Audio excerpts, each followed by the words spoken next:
बहुत समय पहले की बात है। एक हरे भरे जंगल में एक बड़ा और बलवान हाथी रहता था, जिसका नाम था गज्जू। गज्जू न सिर्फ ताकतवर था, बल्कि बहुत ही ईमानदार, दयालु और सच्चा जानवर था। जंगल के सभी जानवर उसे बहुत मानते थे। वह कभी किसी का बुरा नहीं चाहता था। उसी जंगल में एक चालाक और लालची सियार भी रहता था, जिसका नाम था चीकू। चीकू को हमेशा आसान रास्ते से ज्यादा कमाने की आदत थी। वह मेहनत से दूर भागता था और दूसरों की मेहनत का फायदा उठाना चाहता था। गज्जू हाथी जंगल में पानी की तलाश कर रहा था, क्योंकि गर्मी बहुत बढ़ गई थी और नदी सूखने लगी थी।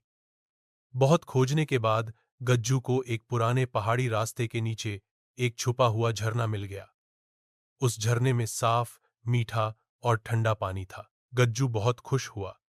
उसने सोचा, इस पानी को मैं सब जानवरों के साथ बांटूंगा, जिससे किसी को भी प्यास से परेशानी न हो। वह वापस जंगल गया और सभी जानवरों को बुलाकर वह जगह दिखाई।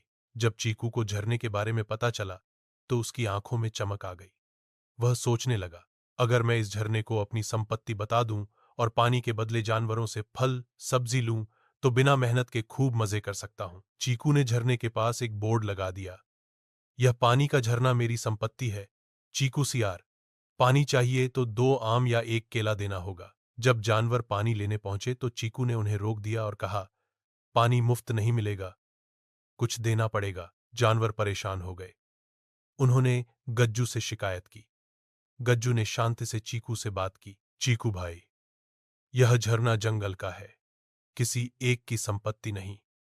हमें इसे मिलकर सभी के भले के लिए इस्तेमाल करना चाहिए।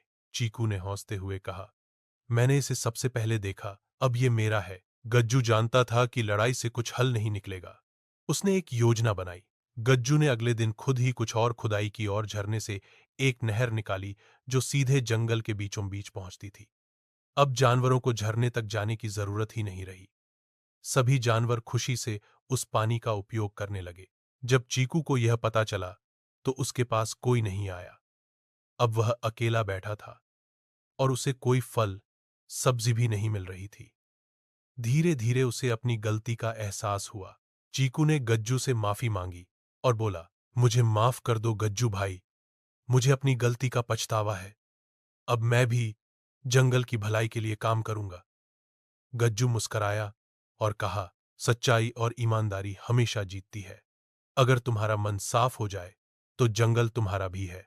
उस दिन के बाद चीकू भी मेहनत करने लगा और जंगल के सभी जानवर मिल जुलकर रहने लगे।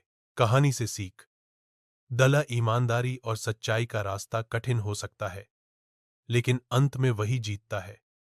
दलच लालच करने से केवल अकेलापन और पछतावा मिलता है।